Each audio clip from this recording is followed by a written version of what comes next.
Good evening and welcome to Scotland at 7. My name is Ben Francis and tonight I'm joined by incumbent SNP MP and defence spokesperson Martin Docherty-Hughes. Hi Martin, how's the campaign going?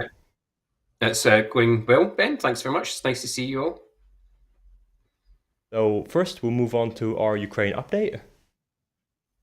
A Ukrainian drone attack set fire to the Novochekinsky oil refinery in Rostov-on-Don in southern Russia, forcing it to halt operations. Vasily Golbev, the regional governor, said early today. The plant is considered one of the most important oil refineries in southern Russia, located around 10 kilometers or 6 miles east of the border. It has been targeted by Ukrainian attacks several times in the war. Another drone strike in Russia overnight destroyed an oil tank at a depot in Stary Oskol, north of the Ukrainian border, according to the Belgorod regional governor. Ukraine's power grid operator ordered cuts in 12 regions on Wednesday evening due to critical shortages. Ukrainians have been warned to limit consumption after Russian airstrikes in recent weeks inflicted serious damage on generating capacity. Russia is reported to have destroyed or captured 50% of Ukraine's power generation capacity. The United States is expected to announce a new $225 million weapons package for Ukraine this week, according to Reuters. President Biden is meeting with Volodymyr Zelensky, Ukraine's president, in Normandy today at the 80th anniversary commemorating the D-Day landings. France is to provide Ukraine with €650 million in loans and grants to support local authorities and critical infrastructure, particularly energy facilities, targeted by Russia. French President Emmanuel Macron will attend the Swiss conference on Russia's war against Ukraine on the 15th to 16th of June, his office said on Wednesday. Macron and the Ukrainian President Volodymyr Zelensky will sign the loans and grants deal in Paris on Friday. A Moscow court has sentenced Russian blogger Anna Bazultov to 5.5 years in jail for live streaming witness testimony about alleged Russian atrocities during the occupation of the Kiev suburb of Bucha. Quote, "It's disgusting and vile, it's messed up," end quote, the 30-year-old defendant said from the dock in reaction to the ruling. Vladimir Putin's regime has made any criticism of the military practically illegal. Vladimir Putin has said Russia could supply arms to other countries to attack Western targets after it was officially confirmed that Ukraine has recently used US weapons to strike inside Russia. Republican Senator Mike Rounds of South Dakota, a member of the Senate Armed Forces Committee, confirmed strikes with US weapons inside Russia, but did not say how he was briefed. According to a 3rd of June report from the Institute for the Study of War, Ukrainian forces struck a Russian S-300/400 air defense battery in Russia's Belgorod region, probably with a high-mobility artillery rocket system, or HIMARS, on the 1st or 2nd of June. French prosecutors have launched a terrorist investigation after a Ukrainian-Russian man detonated explosive materials in a hotel room north of Paris. The suspect was reportedly from the Donbass region of eastern Ukraine, part of which has been occupied by separatist and Russian forces since 2014.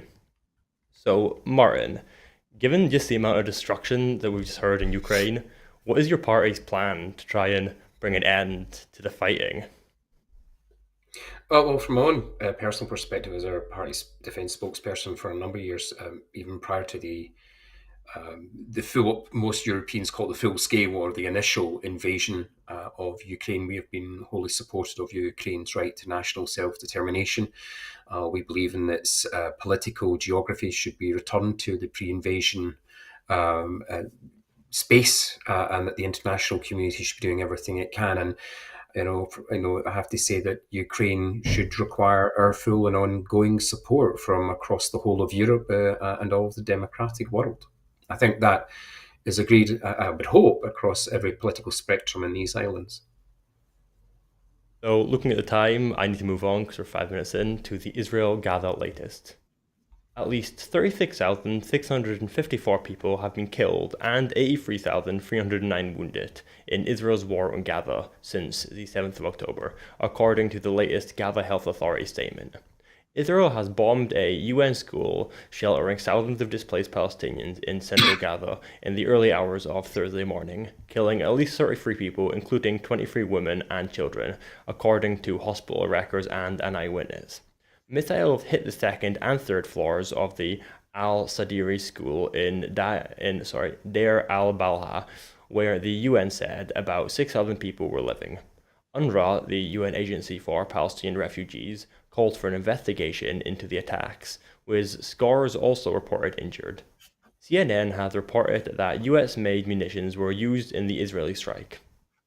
The Israeli military claimed it targeted, quote, 20 or 30 Hamas and Islamic Jihad fighters who took part in the October 7th attacks and were using the school as an operations center.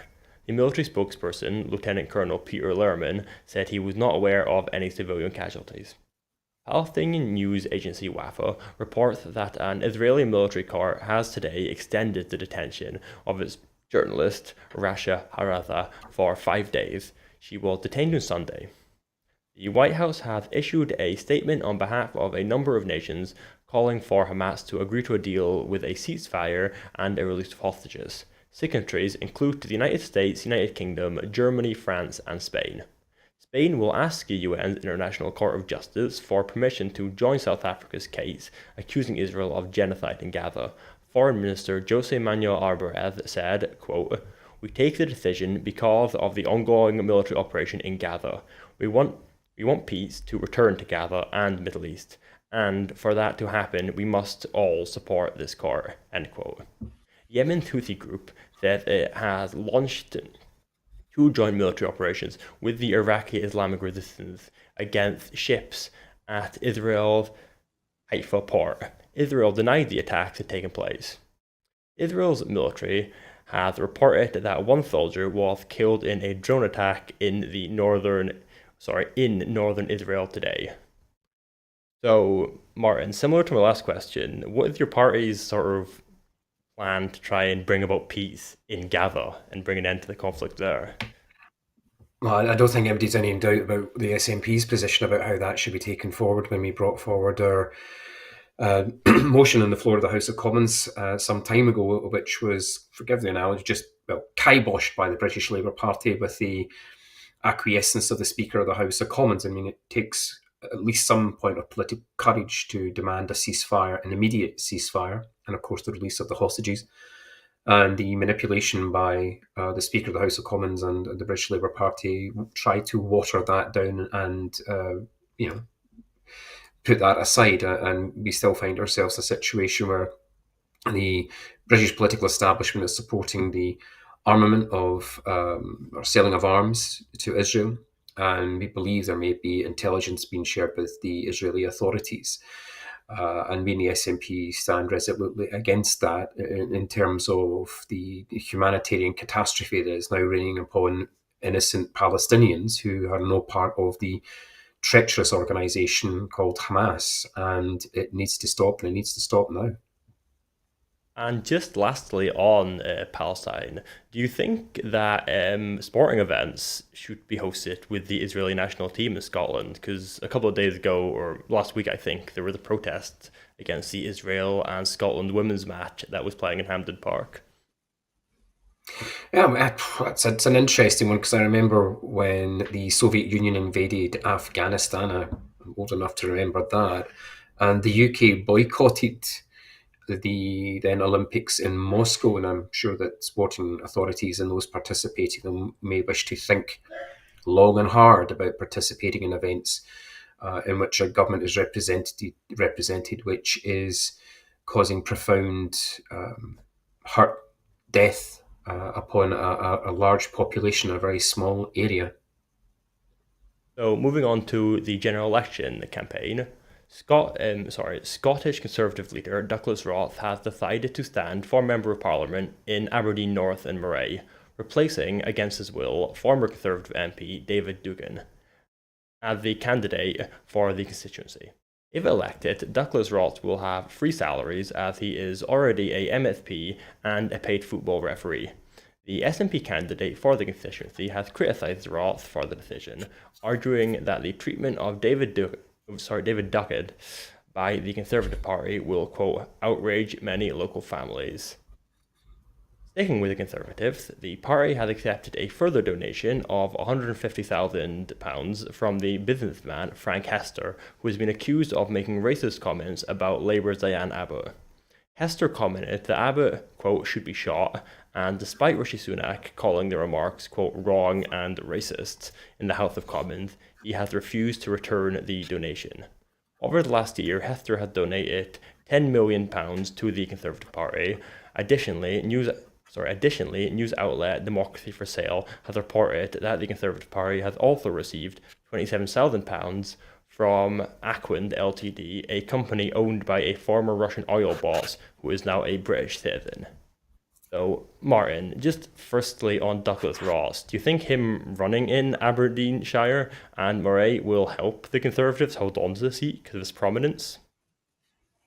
Well, I think the folk of Murray and Aberdeenshire will be thinking what is going on. They probably aren't surprised by the appalling nature of basically throwing David under the bus. I know David. We may differ politically. Nevertheless, he's always been generous and a decent person when you meet him on a personal level. We have political differences, of course, but I am utterly appalled at the treatment of him by his party leader in Holyrood. And I'm sure the people of Murray and Aberdeenshire will just be as shocked as anybody else. And I'm sure this will have a detrimental impact on their campaign and very positive for the rest of us. I was absolutely gobsmacked by what this kind of Faragian-esque re-entry into Westminster politics by Douglas Ross. And probably like Farage, it probably won't pay off. So do you think the SNP have a good chance of taking the seat, given this controversy? Well, I mean, I'm from the Scottish National Party, and I think it'd be a bit odd of me to say no. I would hope. Well, just honestly, Yeah. I just think genuinely everybody across the whole of Scotland will be absolutely appalled by this, and we're seeing Conservative and Unionist Party members in the constituency literally, cutting up their membership cards and posting it online. It's appalling, absolutely gobsmacked by it, but not a surprise. Also, it's not really been run across the UK networks, which is not a surprise, I have to say, from my perspective. I'm sure others will disagree. But this is the worst type of what I would call political treachery, when you're replacing someone when they're down and lying in a hospital bed. Absolutely appalling. That's all I could say to it. It's just shocking. So I guess more broadly, with the Conservatives taking so much money from wealthy donors, do you think that at this point they are like a democratic political party, or are they more of a wing of the oligarchy at this point? Because you can imagine if they take so much money from wealthy donors, how can they represent, Yeah, I mean, there's a long list. Yeah, I mean, there's a long list of people like myself, Deirdre Brock, as well from the SNP. We have been speaking about for many years about the links between dark money and the Conservative Unionist Party, how it, filtered into the Brexit debate, ran their campaign from how they used dubious companies in Northern Ireland, which were exempt from the type of rigorous oversight that you have in the rest of the UK. And therefore, this kind of investment from outside is of no surprise to those of us who have been talking about it publicly for a number of years, and it will only get worse. I think, as in terms of the way in which the Tories are falling through the floor at the moment, they're grasping at any straw, whether it be political or financial. So moving on to the Labour Party in the election, Shadow Chancellor Rachel Reeves is under pressure from Labour frontbench MPs to raise capital gains tax as part of an autumn budget in order to pay for public services. Labour has so far only committed to raising a few taxes, but their manifesto is expecting to be launched next week and will confirm whether the party will or will not raise capital gains and any additional taxes the party may also raise. Also on the Labour Party, Unite, one of the most powerful trade unions in the United Kingdom, has criticised Labour's energy plans, with experts arguing 100,000 jobs could be lost as an impact. The Labour Party is planning to close investment allowances that would reduce investment in offshore industries. So, Martin, just on like the S&P, what taxes does your party support in order to raise the revenue needed to fund public services? And what do you think about a capital gains tax? I suppose Raise from a personal level, if we have already raised the tax threshold in Scotland in terms of the wealthiest, that is the real top earners, a small proportion of the population who we believe progressively should be paying more, and that would include people like myself, because we believe that public services are fundamental to the running of a good state. And I think Rachel Reeves has literally got ourselves tied up knots with this one. Is how do you continue to pay for public services unless you're either accruing more debt, which you can do as a sovereign nation state, like vast majority of the democratic world, you will accrue a debt over a longer period of time, but doing so you'll probably get a better return than taking out things like PFI. The question the British Labour Party needs to ask themselves is this, given some of the bite back from not only Unite but from the TUC in London, how do they pay for public services? But it also maybe explains why they're not making any commitment to women from the 1950s who are looking for fair compensation for not getting their full pensions. And they've been resolutely silent on that in this election as to how do you support the WASPy women, especially those WASPy women who are coming to the ends of their lives, or many of them have died before they get access to a pension. And that's a big question for them. I believe in progressive taxation. I believe that people like myself should be paying more to make sure that we bring people up behind us rather than pulling the ladder up behind us and leaving them behind. just secondly, what do you think of Labour's energy plans in particular? Well, what can I say? Some of the studies coming out about the impact on jobs in Scotland's extraordinary. About 100,000 jobs now. I grew up in the 70s and 80s, and I saw what a unjust transition looks like, and my community's still dealing with the consequences of an unjust transition when you left heavy industry behind and you moved into excuse me, into a new economic situation. And if they want to imitate Margaret Thatcher, they're going a good way about it. And frankly, I think it's absolutely insane. You want to move to net zero, and you want to do so by bringing as many people with you as possible. You don't do that by sacrificing 100,000 jobs in the northeast of Scotland. So, like, just more broad, like on a just transition, do you think that would mean like taking like longer, like extending the target where you get to net zero, or do you think it's more just like in more investment at the moment to actually get there, and not just like making targets You and need then to not be investing? well. You need to have a realistic idea of what's impacting working people. And if you're in work and you are in the oil industry and suddenly you're out of a job, that adds a profound consequence to the rest of the wider economy. So you want to do that over a period of given time, and you want to make sure that there is investment to try and change it as quickly as possible. It's not a yes or no question. It's just extremely complex, extremely difficult. We know that the world faces profound challenges through the environment.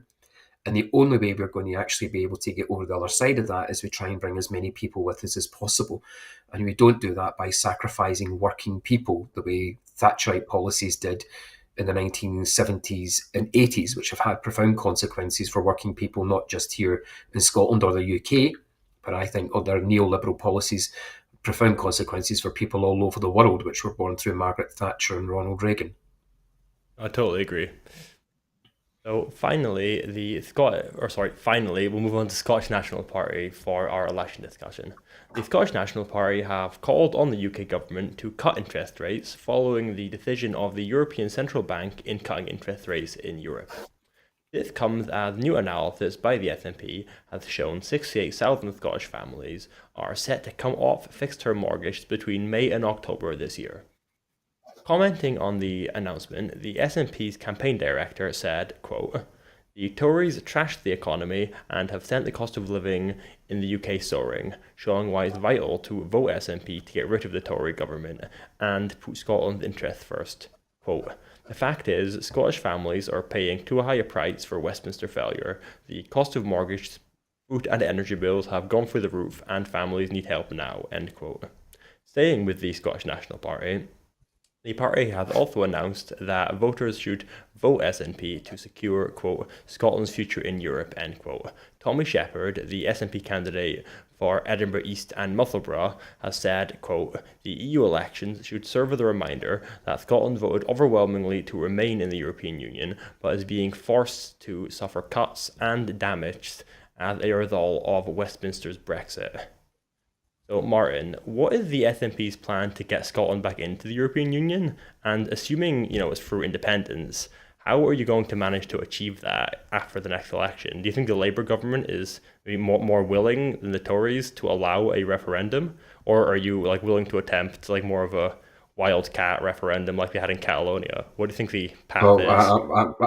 I'm a constitutionalist. I believe in the rule of law, and traditionally in Scotland, that I would hope, as the First Minister recently said, would be through a legal referendum. And the only way to try and achieve that is to get as many people who believe in our right to national self determination, the liberty of our country, to vote SNP, because it's, at least from my perspective, the only valid pro independence ticket at this general election. And if that were to come to pass and the UK government were to recognise that right, as they do in other countries, we would hope then to enter into a referendum and campaign to win it. And part of that would be to seek to re enter the European Union. I think the EU elections, in the next few days, we've already seen members of the European Parliament, those who are candidates for that election, being very vocal that they would support Scotland's re-entry as a sovereign independent state as soon as possible. Now, I would look forward to campaigning to get us back into the EU at the soonest opportunity. So, do you think a Labour government would be likely? Like, do you think it's realistic that a Labour government would allow you a referendum under Keir Starmer? I don't think you can deny the will of the people if the majority of us are returning on a ticket demanding a referendum get over the line. I think that would make them the laughing stock of Europe, if not the democratic world. And I would hope that the British Labour Party would recognise that to be taken seriously in the international community, especially when Britain is not getting taken seriously, that they need to recognise that the rule of law constitution in the UK means that when you win an election, and we would hope to win the election in Scotland, would give us that right to hold a referendum, and that they would enter into negotiations to enable that to happen. So, moving on to our next story, the 80th anniversary of D Day. First Minister John Swinney is representing the people of Scotland at the first ever national commemoration ceremony being held at the British War Memorial in Verther-Mer in France. Mr. Swinney has paid tribute to all who served in the Normandy campaign on the 80th anniversary of the D-Day landings. In Scotland, a national D-Day, in Scotland, a national D-Day 80 commemoration concert is being held in Edinburgh this evening, supported by the Scottish Government. Minister for Veterans, Garmy Day, will be in attendance. The First Minister said, quote, Scotland owes a great debt of gratitude to all those who served during the Second World War, especially to those who made the ultimate sacrifice. Quote, were it not for the actions of those brave men and women 80 years ago, we would not enjoy the freedoms which we now take for granted. Quote, it is important that current and future generations continue to learn of the events that took place in Normandy so that we can ensure such a conflict is never repeated. The Scottish Government is wholehearted in our commitment to supporting our armed forces, veterans, and their families in Scotland. We will never forget those who have and continue to lay down their lives in service of their country. So, Martin, in the context of remembering the millions who died in World War II, how close do you think our country is now to war? And what would your party do to try and make sure that doesn't happen? Well, first of all, I think it's important to put on the record our gratitude for those who put their lives on the line and stormed the beaches of Normandy, not only to liberate France and Belgium and the Netherlands, but to liberate the people in Germany who were fighting against National Socialism, who brought to an end the dictatorship of Mussolini, and freed people as far from Greece across the whole of Northern Europe. Coming from my hometown in Clydebank, I fundamentally recognise why that happened in our fight against National Socialism was a fight to exist in a free society. And how close do I think we are to war? I hope we're not too close. I would only caveat that by saying that the more we support Ukraine in its efforts to retain its geographic, its integrity, the less likely we are to enter into a global conflict.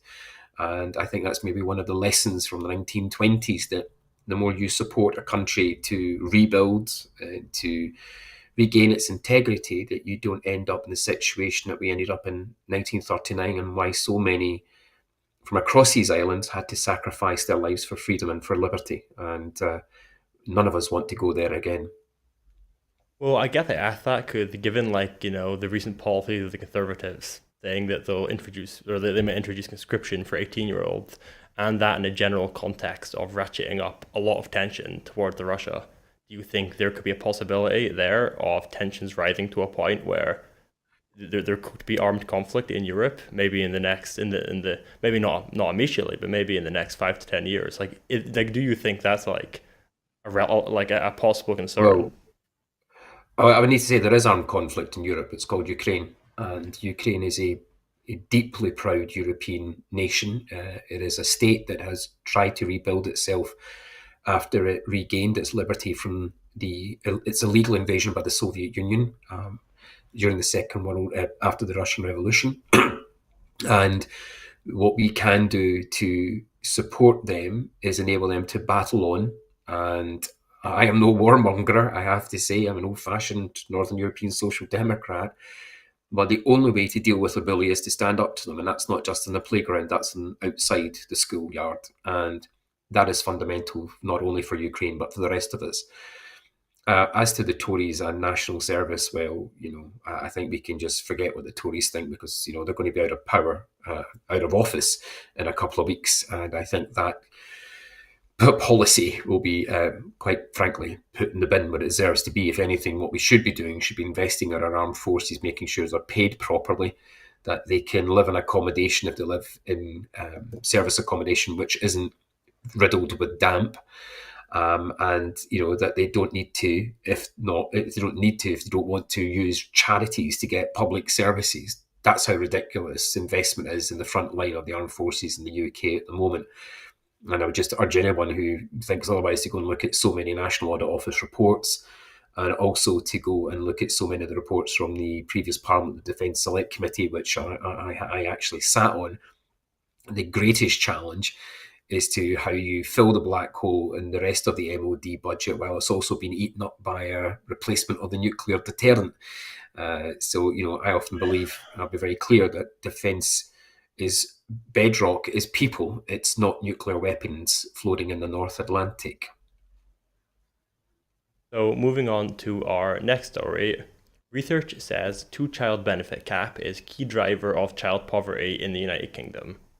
Local child poverty rates across the United Kingdom correlate very strongly with the percentage of families affected by the two-child benefit cap, research has found, indicating that the controversial policy is a key factor behind children growing up in deprivation.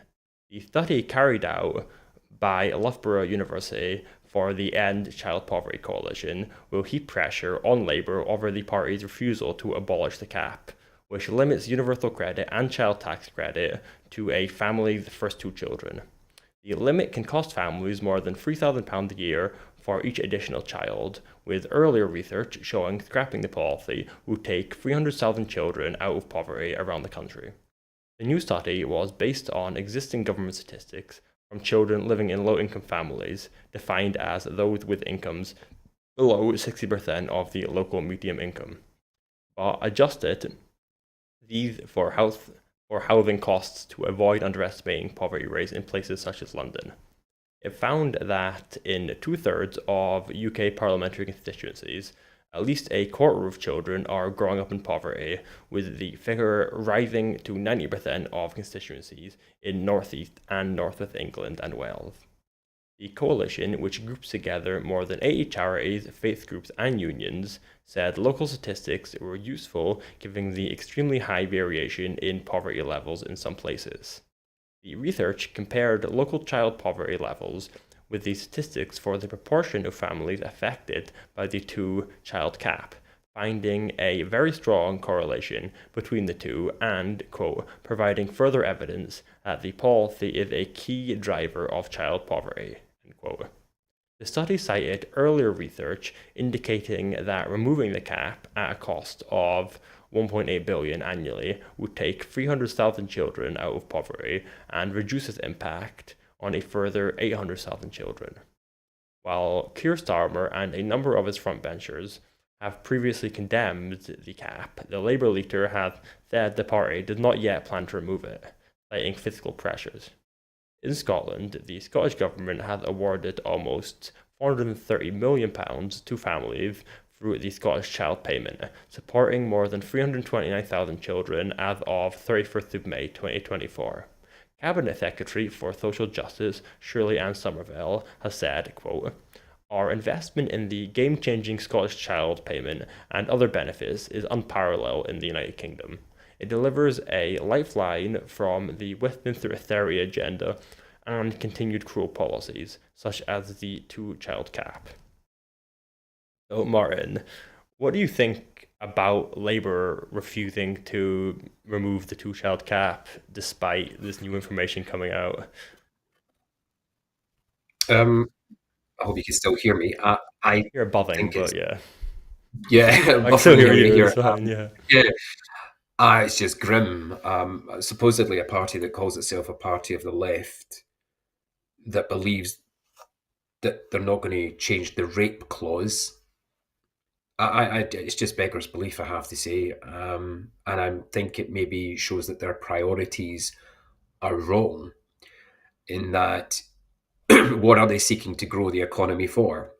Because they're quite happy to say that they will spend that money on nuclear weapons, but not maybe improving terms and conditions for members of the armed forces, and not getting rid of the rape clause and not paying WASPy women the pensions that they deserve. So I think there's a narrative here of not fulfilling what people were really looking for in terms of this idea of so-called change, because there might be a change of the guard in Downing Street, but certainly not a change of fiscal direction, and that's to the right, and that's wholly reliant on big business and maybe tax breaks for them. We know that the Labour Party is not committed to bringing forward a budget once the new Parliament meets, that we in the SNP have called the First Minister the other day, calling for an emergency budget to make sure that services across the UK and the other administrations, the other governments of the UK can budget appropriately. So, I think about what you were saying from, the Scottish Child Payment, and that's hoping to lift at least 100,000 children across our country out of poverty. The Scottish Government, with its limited powers, already mitigating the bedroom tax. It really beggars belief that we have to find ourselves in this situation with yet another Westminster government which is not changing direction.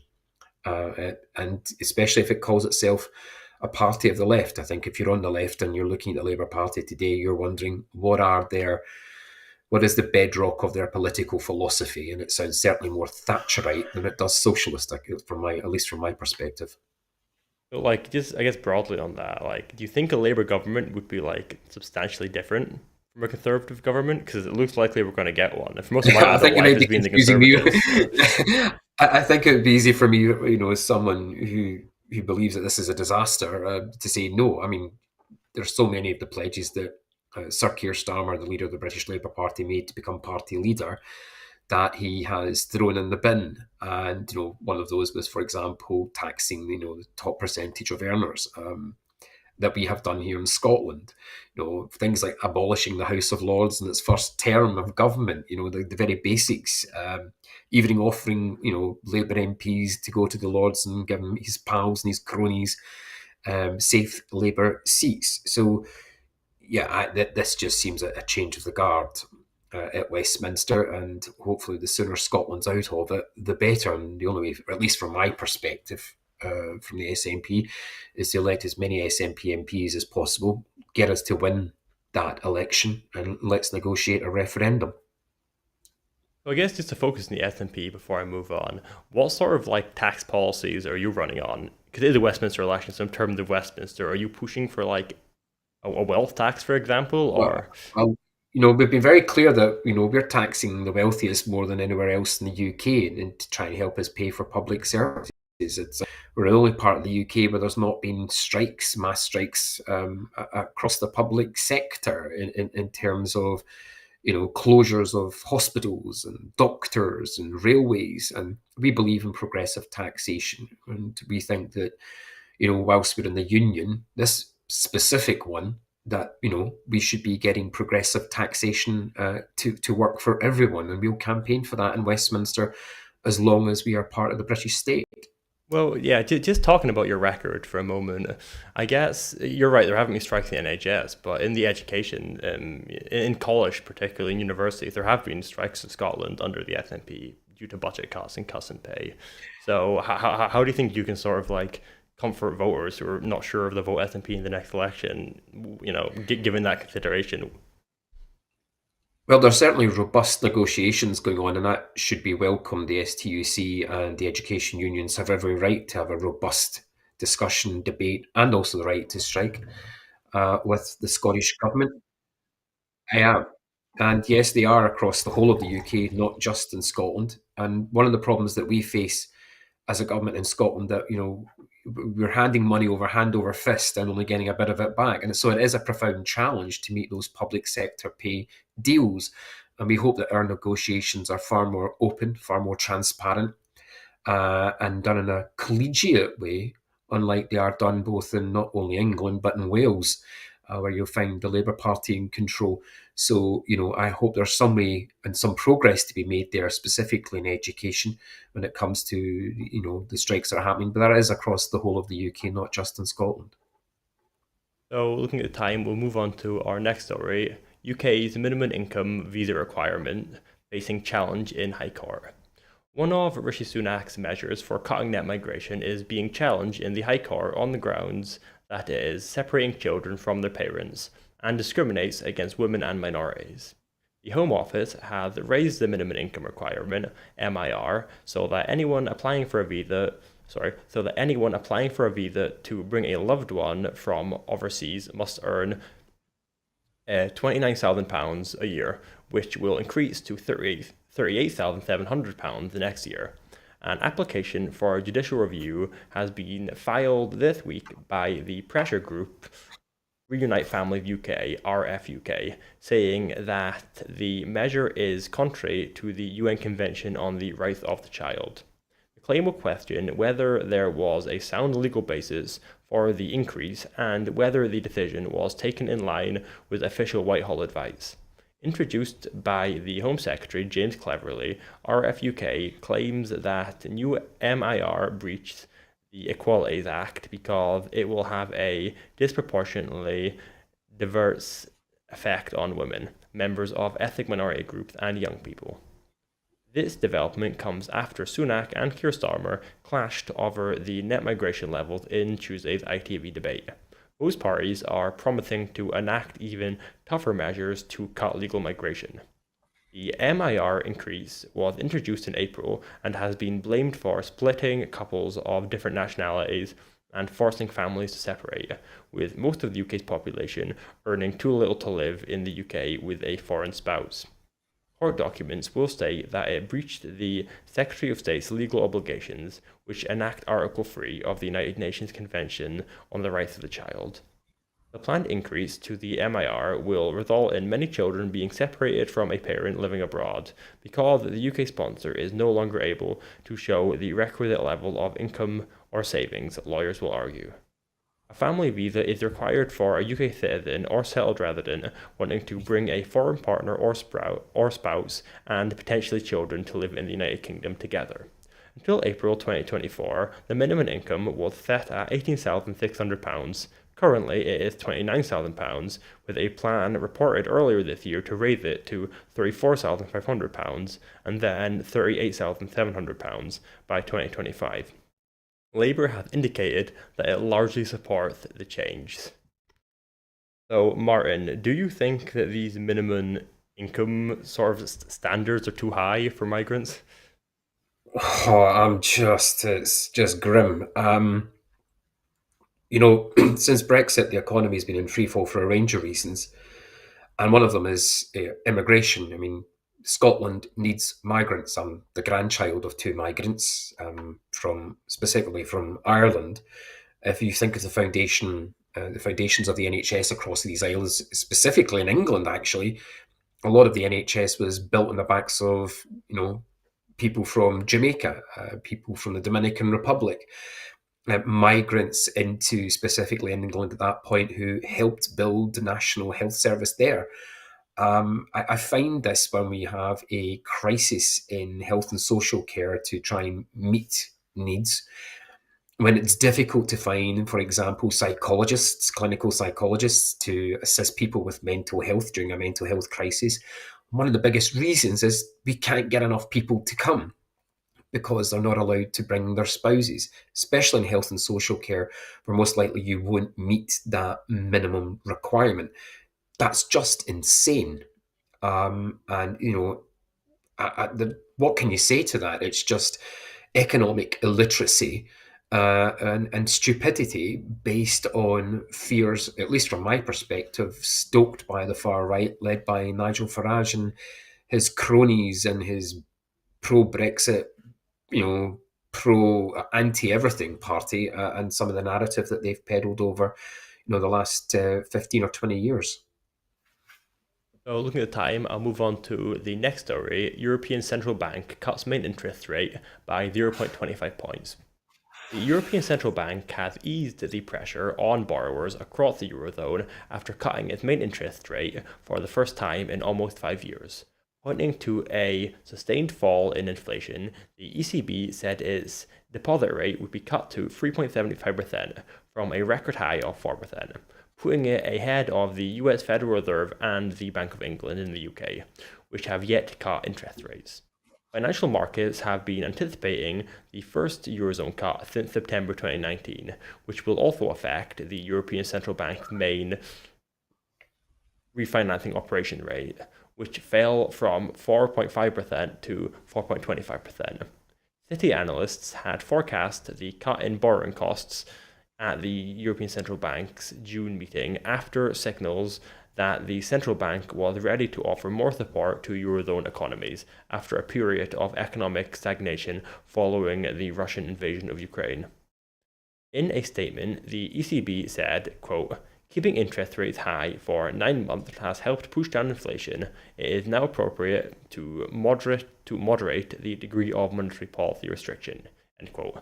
European growth is expected to improve after better than expected performances in Germany, Italy, and Spain. The average growth rate in the Eurozone would be 0.9% in 2024, 1.4% in 2025, and 1.6% in 2026, the European Central Bank has said. So, Martin, why do you think that the European Central Bank has reduced interest rates before the Bank of England? Do you think we should follow? If I could tell the minds of the Bank of England Central Committee, I think I would be a very wealthy human being, to tell you the truth, Ben. Certainly not going to speak for them. I think they certainly need to look at lowering interest rates to improve mortgage opportunities for those on mortgages who were impacted by the disaster of Liz Truss and Kwasi Kwarteng, and also to help small and medium-sized businesses across these islands. I suppose one of the, excuse me, other major problems that the economy in the UK will face, of course, is the lack of the freedom of movement, which we will still see across the rest of the EU. It was interesting you noted the kind of growth in the economies of both Germany, Italy, and Spain. That's probably a lot down, not just to their fiscal policy, but also to that freedom of movement and the ability to deal with issues of health and social care and care across the EU. I certainly think the Bank of England should take notice of it and try and help out, homeowners across Scotland, if not just the rest of the UK as well. It would be a welcome relief to people who might be coming off fixed mortgages, which went up during Liz Truss's premiership. Some of us had to deal with that. And yeah, it would be welcome if they took that step. I think it would be a sigh of relief for many people across the UK. Though I just have to say that one group of mortgage payers who won't get any sigh of relief, either from this government or most likely the next Labour government, and that's mortgage prisoners. And I do hope that some relief may come to them at some point in the future. So just talking about mortgage before I move on, I guess obviously mortgage increasing could have the effect of increasing rents heavily. So is your party's policy in the election to enact rent controls? I know it's a lot off topic, but I just thought of it while we're talking about mortgage Well, increasing. it's rent controls are for the Scottish Parliament, not for the Westminster Parliament. It's a fully devolved, so that would not probably. I would assume that that would be that lies fully with the Holyrood Parliament and not with Westminster. Okay, yeah. Um, okay, on to our next story. At least 100 killed in RSF paramilitary group attack in Sudan. At least 100 people were killed and dozens more injured after the paramilitary Rapid Support Force (RSF) attacked a village in Gizra province in Sudan on Wednesday. Women and children were amongst the victims in the RSF attack on Wad al Nura village in Gazira. Mini Akro Maniwi, the governor of the Darfur province, said on X.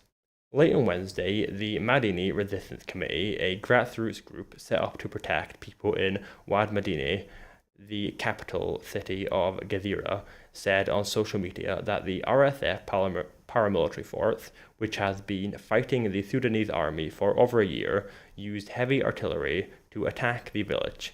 The Madani Resistance Committee have accused the RSF paramilitaries of looting during the attacks, which are reported to have started on Wednesday morning. The RSF claimed in December that it had seized control of Wad Madini, which lies about 60 miles southeast of Sudan's capital, Khartoum. Hundreds of thousands of people displaced by fighting have fled there, the Madini Resistance Committee said. The RSF invaded the village, displacing people, including women and children, to other parts of the district of Al Manakwil.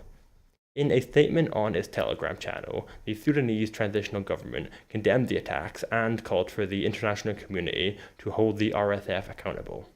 The war between the RSF and Sudanese army has devastated the country as clash spread across multiple cities and pushed its population to the brink of famine.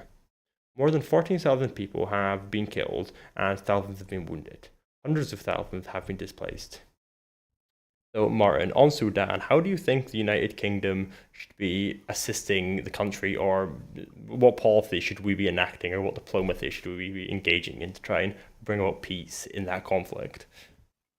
Well, I think anyone in Western Europe who wants to try and dictate peace in Sudan needs to have a long, hard look at history. And what we really should be supporting is humanitarian efforts led by the United Nations, and allowing them to have that full control rather than have dictating policy from kind of post-colonial perspective. So I certainly would want to maintain is the full leader, and they are given our full support across the UK. Of course, that would maybe mean that the UK would maybe start funding elements of the UN, notably some of the food programs in Gaza, which are inextricably linked to many of the conflicts across the rest of the African continent.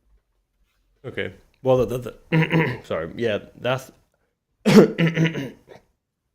yeah, that's sort of what I meant by the question. I didn't mean as much like, shall we take a side, or shall we start funding one side or the other? I think you're getting my cold as well, no? I know, bad timing. But Yeah. okay, looking at the time, we'll move on to our last story of the night: crofting law reform consultation. The Scottish Government has announced a consultation on their crofting law reform proposal 2024, calling for views on changes and simplifications to crofting law.